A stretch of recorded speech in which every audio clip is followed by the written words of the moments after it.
এটা হলো ধান গাছ। এর থেকে যে চাল উৎপন্ন হয় তা মানুষ গ্রহণ করেন। আর এটা কি?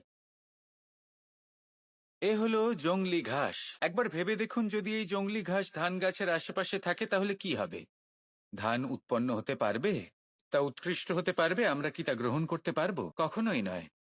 এই জংলি ঘাস ধানকে নষ্ট করে দেবে, কিন্তু নিজে জীবিত থাকবে। এটাই হলো আজকের শিক্ষা।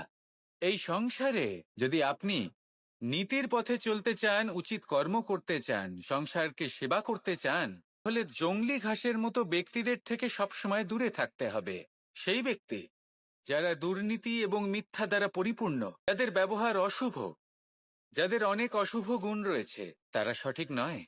সেই সকল ব্যক্তি যাদের চরিত্র অত্যন্ত দুষ্ট হয়, তারা হয় শুভ চরিত্রের ব্যক্তিকে একদম নষ্ট করে দেয়, নয় নিজের মতো বানিয়ে তোলে। যদি আপনি নীতির পথে চলতে চান, এই সংসারের জন্য শুভ কর্ম করতে চান, তাহলে সেই সঙ্গ লাভ করুন যে সঙ্গ জ্ঞানে পরিপূর্ণ, যাদের মধ্যে অনেক গুণ আছে, যাদের থেকে প্রতিদিন কিছু শিখতে পারবেন। এমন ব্যক্তির সাথে জীবন অতিবাহিত করুন। দুরাচারীদের থেকে দূরে থাকুন।